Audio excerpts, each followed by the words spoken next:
Welcome to History and Present.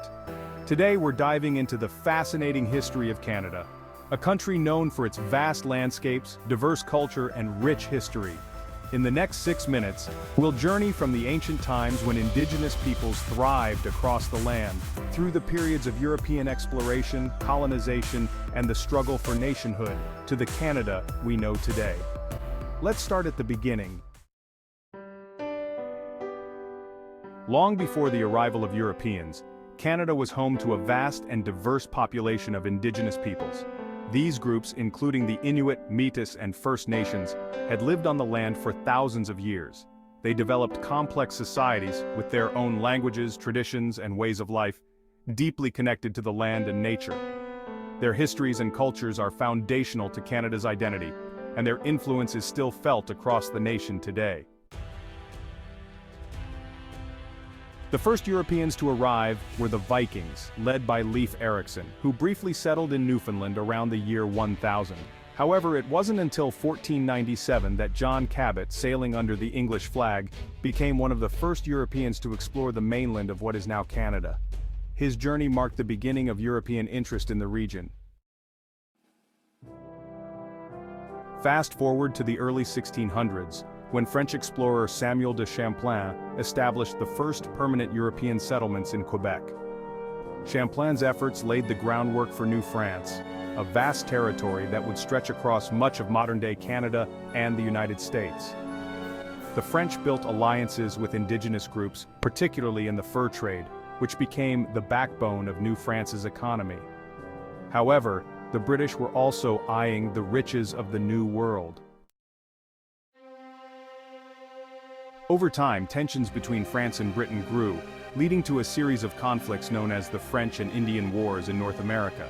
The most significant of these was the 7 Years' War, which ended in 1763 with the Treaty of Paris. As a result, France ceded most of its North American territories to Britain, including Canada.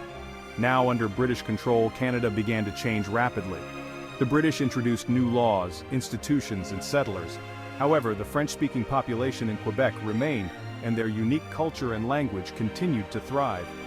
The British also made treaties with Indigenous peoples, although these agreements were often disregarded, leading to long-lasting conflicts and grievances. In the late 1700s, waves of Loyalists, Americans who remained loyal to the British Crown during the American Revolution, fled to Canada. Their arrival significantly increased the English-speaking population and led to the creation of new provinces such as New Brunswick. By the mid-19th century, Canada was a patchwork of British colonies.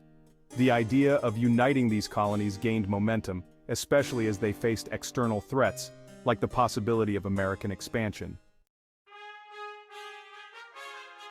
This led to the Confederation of Canada in 1867, when the British North America Act was passed. This act united Ontario, Quebec, New Brunswick, and Nova Scotia into a single dominion under the British Crown with its own government, a pivotal moment in Canada's path to becoming an independent nation. As the new Dominion of Canada expanded westward, it negotiated the entry of other provinces and territories. Manitoba joined in 1870, British Columbia in 1871, and Prince Edward Island in 1873. The construction of the Canadian Pacific Railway, completed in 1885, linked the country from coast to coast, facilitating further growth and development. But this expansion came at a high cost for Indigenous peoples. The Canadian government pursued policies of assimilation, including the establishment of residential schools, which aimed to erase Indigenous cultures and languages. These schools caused immense harm, the effects of which are still felt today. Into the 20th century, Canada continued to grow and assert its independence on the global stage. Canada's participation in both World Wars, especially its significant contributions during World War I and II, fostered a strong sense of national identity.